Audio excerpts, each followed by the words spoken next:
Welcome back to the DSR channel. This is week 9, and we're covering the subclasses from the new book that came out yesterday. Spellfire Sorcerer is the subclass. Forgotten Realms Heroes of Faerun is the book. Sorry. And yeah, this is another one that's kind of a disappointment. It's not bad though. It's not like the Banneret. So this is better than the Banneret. I think that some of the disappointment, like many of these, I think for a lot of us, is just that we were excited about it, right? I read this book that this image on the right is from back when it came out in the 80s. And I was excited, Spellfire just sounded cool. And so when I heard that they were adding this to 5th edition in the UA, I was really excited about it. And then I read the UA and it was disappointing. And I'm very disappointed to see that they basically printed it, I think, the same as what the UA had here. So disappointed. But let's get into it. Spellfire Sorcery. Wield raw magic. Your innate power stems from the source of magic itself, the weave. This connection manifests as a rare ability known as Spellfire, and you surge with radiant bursts of this raw magic. Your talent with Spellfire allows you to heal allies, sear enemies, and absorb powerful spells. Wielders of Spellfire tend to have a penchant for wandering. Many travel between cosmopolitan areas, such as those along the Sword Coast, and wield their magic in service of the common good. Others realize their own strange powers by roaming equally strange lands, from the magic-blasted wastes of the desert of Honorrock to the god-touched wilds of the old empires. Wherever they go in the realms, Spellfire sorcerers are courted by factions with interests in the arcane arts, such as Harpers, Cult of the Dragon, and Red Wizards. Level 3, Spellfire Burst. When you spend at least one sorcery point as part of a magic item action or bonus action on your turn, you can unleash one of the following magical effects of your choice. You can only do so once per turn. Bolstering Flames. You or one creature you can see within 30 feet of yourself gains temporary hit points equal to 1d4 plus your charisma modifier. Radiant Fire. One creature you can see within 30 feet of yourself takes 1d4 fire or radiant damage, your choice. So, let's start with the good sides, which is this doesn't take extra resources and it doesn't take extra actions, right? So it's just on top of what you were already doing, you're going to do this extra thing, right? You already spent a sorcery point for something else. And you already took an action or a bonus action for something else, okay? So that's good. And then you get to unleash one of these effects. So Bolstering Flames, temporary hit points, 1d4 plus your charisma modifier within 30 feet. And you have to see them. Okay, so that's okay. It's okay. It's boring. Like everybody and their dog now grants temporary hit points or gives himself temporary hit points. This one is overdone. Also, this is not a great amount of temporary hit points. So if you wanted the Spellfire Sorcerer to be exciting, this isn't it. The Preserver Druid, who on paper, which designer on paper said, Preserver Druid, let's give out Druid level plus 1d4 temporary hit points every turn to every ally, not every round, every turn to every ally, and then put this next to it and said, yeah, these both look good. The Preserver Druid is insanely too strong, and this is like okay. It's not bad. It's not good. And then Radiant Fire. Okay, come on, 1d4 damage, guys. Okay, no saving throw, but it doesn't ignore resistance, and this doesn't upgrade till level 14. Yeah, this doesn't upgrade to level 14. So you're going to go from level 3 through 13 before it upgrades at 14 to 1d8. Great. Like half the time, this might be like bending over to pick up a penny. Half the time, I think people might just be like, you know what, forget about it. It's not even worth rolling the die or telling you to mark it off the monster. I don't know. It's so low, but it's free. So these are both like not bad, but not okay. I wouldn't rate. The Bolstering Flames is okay. The Radiant Fire is lower than okay, better than bad, because it at least didn't cost you anything. So this is overall super disappointing to start with. Okay, let's move on. Also at level 3, Spellfire spells. When you reach these levels, you get these spells. All right, so we're going to get at 3rd level Cure Wounds, Guiding Bolt, Lesser Restoration, Scorching Ray. Level 5, Aura Vitality, Dispel Magic. Level 7, Fire Shield, Wall of Fire. Level 9, Greater Restoration, Flame Strike. So on one hand, several of these are cool healing. They're healing spells that you don't have access to as a sorcerer, and I dig that. Okay, this makes you like a B ranked healer. with these spells, okay? The lesser restoration and greater restoration, very important to remove those debuffs. Those are the only, for a lot of debuffs, this is the only way to remove them. So that's good that you have those. Aura Vitality and Cure Wounds. So you have a single heal, a decent single heal spell, single target heal spell, which is Cure Wounds. Then you've got your big heal, which is Aura Vitality. It's not really an area effect. I mean, in combat, you could be healing multiple people, once per round, one person per round for multiple rounds, but it could be a different person. Out of combat, it's a big heal. If you just cast it out of combat for 1 minute, that's 20 d6 healing from Aura Vitality. And it's nice to get Aura Vitality on a Sorcerer because if you get extended spell, yeah, that's the one, with meta magic, you can double the duration, which makes it 40 d6 healing. So that synergizes really well with the Sorcerer base class. Dispel Magic, sure, I guess. I mean, it's on your spell list anyway. It's on every single spell list. So, yeah, you probably should have taken it anyway. So it's nice to have a free preparation, I guess. Fire Shield, that's fine. It doesn't take concentration. There are very few defensive spells that are, significantly beneficial that don't take concentration. Wall of Fire is fine. It's good. Flame Strike is bad. I mean, you have Fireball. Why would you ever cast Flame Strike when you have Fireball on your spell list? So that makes no sense. Guiding Bolt. Are you kidding me?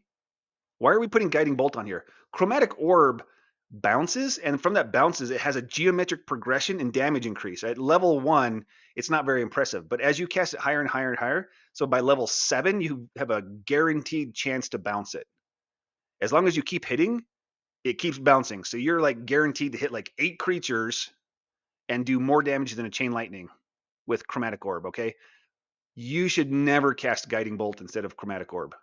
Guiding Bolt is okay. I mean, I don't even like using it as a cleric, because I don't know.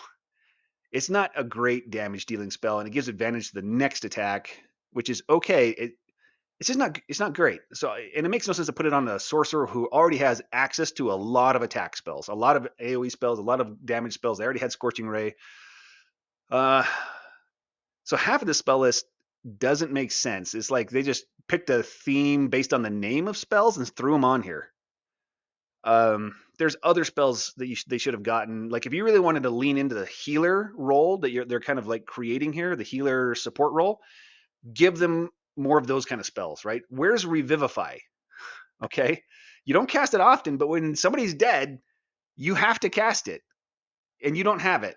So if you if you tell the party, hey, I'm the healer, I'm going to show up and be the healer here, and then you don't have that, and then somebody dies like 2 months later, like, wait, you were the healer. And you're like, well, I mean, I have everything but that. Sorry. And they're missing a lot of support spells. So they could have put support spells on here. They could have put Revivify on here or Raise Dead. Either one. Either one. Anyway. So, good stuff, but missed opportunity. Could have been better. Level 6, Absorb Spells. You always have the counterspell prepared. Additionally, whenever a target fails a saving throw against a counterspell you cast, you regain 1d4 sorcery points. Okay, let's start with the second part. That sounds cool. You're going to regain 1d4 sorcery points. That is a lot of sorcery points to regain. You don't have a lot of ways to regain sorcery points. So that sounds awesome. But let's go to the first part, which is you have to counterspell a spell. My dudes, the monsters you designed for 2024 and for like the year before that stopped casting spells. When are you ever going to get a chance to do this?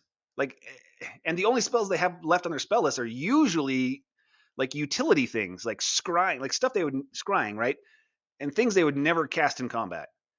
That's 90% of the spells that are on spell lists now for monsters. Yeah, 90%.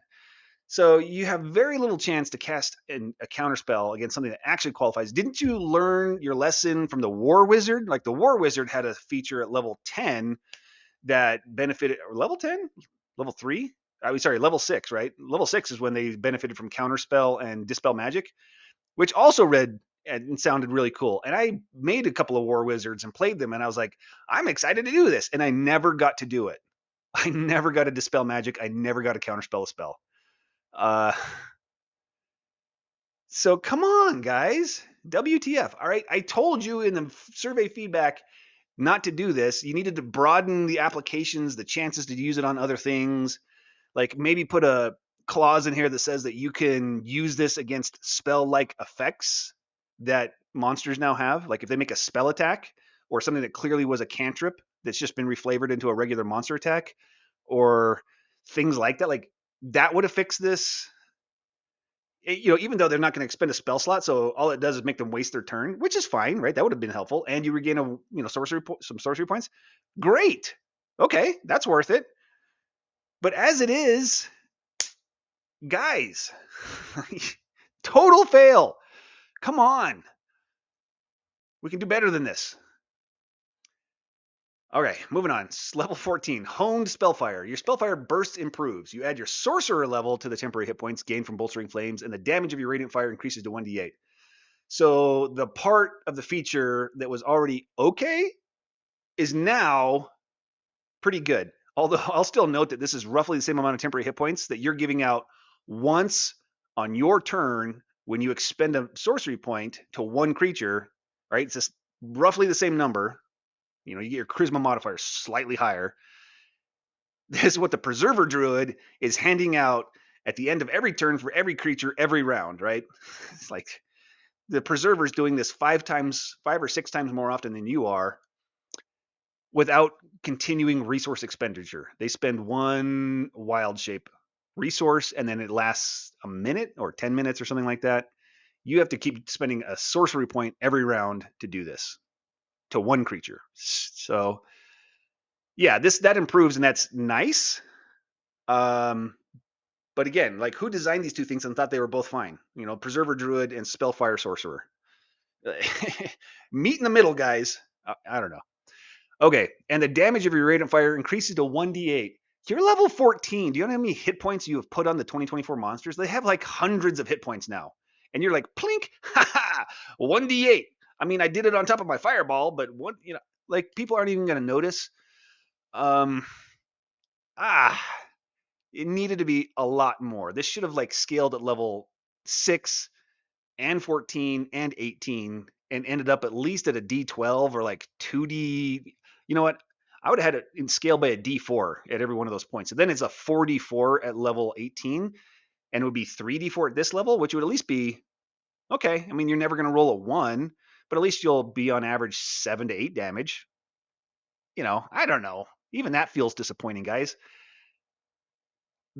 Another big bummer of a feature, and this is one of your high level features, and you waited 8 levels to get this. You went from level 6 to 14 to get this. So bummer. Level 18, Crown of Spellfire.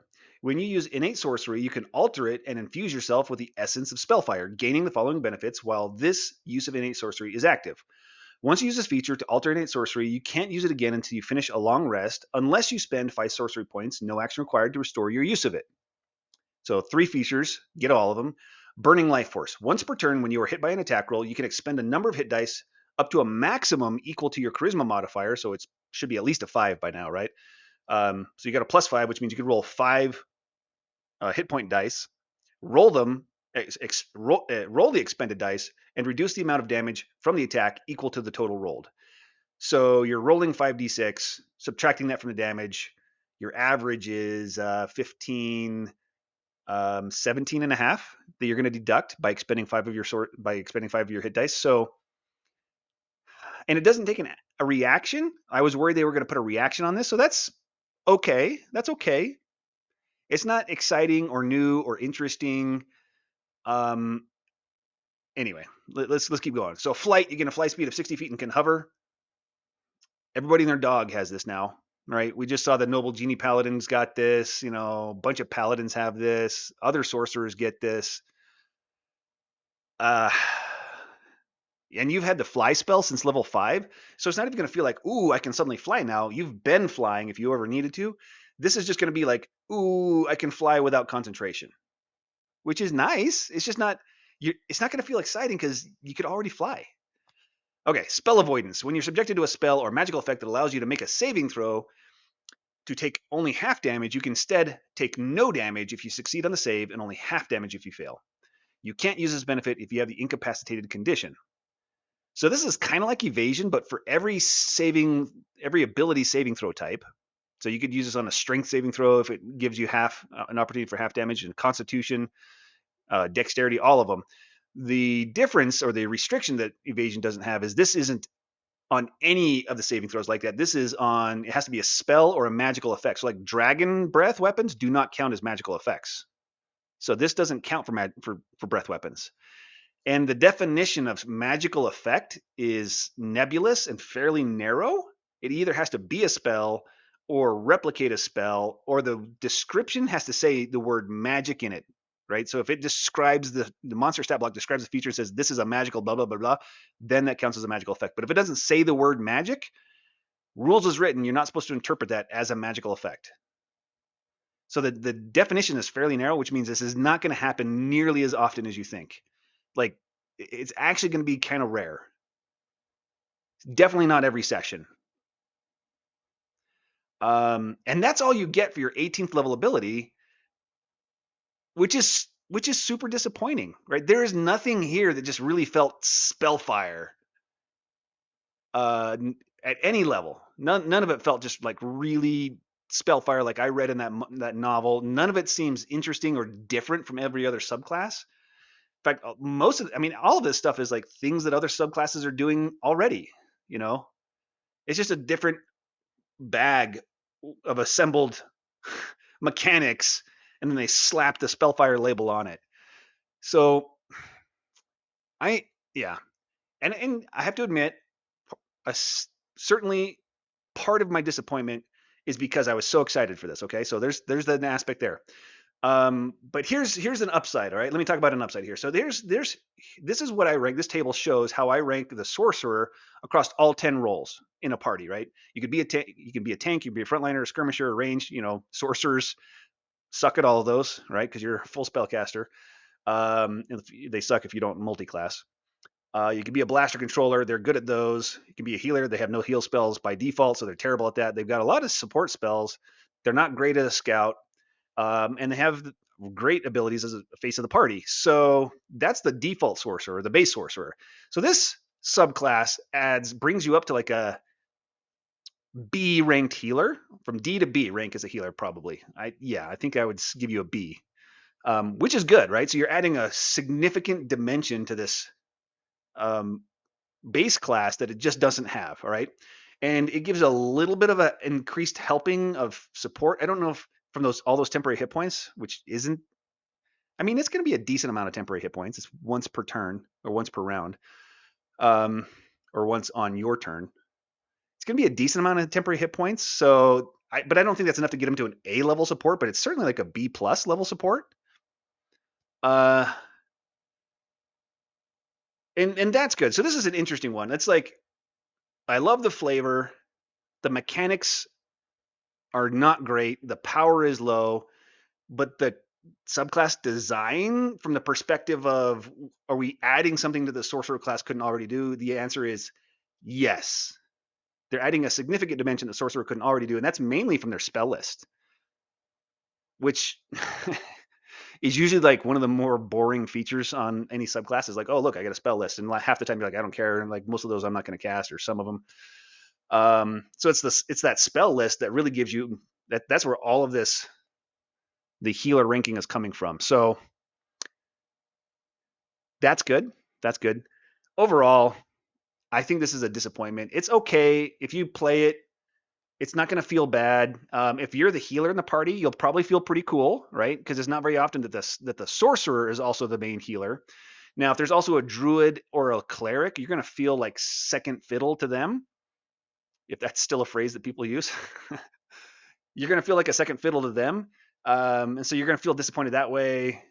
But if there's a wizard in the party, you might feel second fiddle to them for blasting and control. Probably not control, but blasting maybe. Well, no, that's not true either. Wizards have more versatility, I guess, is where it comes down to. So you're not going to feel the best at anything, but you've got more versatility than standard sorcerer. So that's what you'd want to lean into. Are you going to feel like you're just firing off, these crackling bolts of spellfire out of your body and things like that? No, right? Look at that dramatic art there. from the book, which is the one on the right where she's blasting that Dracolich, right? That looks like an awesome blast. Does that look like 1d8 hit points of radiant damage to you? No, that looks like a decent amount of damage, not 1d8. And that Dracolich is like a CR 13 or 17 monster. And it's like, what did you just do? 1d8? I don't get out of bed for 1d8. So, okay, that's enough. I'm bummed, but thanks for watching. Hope to catch you next time. And if you don't have enough D&D in your life, check the description for the links to my Discord profile or my Start Playing Games profile if you want more D&D in your life. Catch you next time.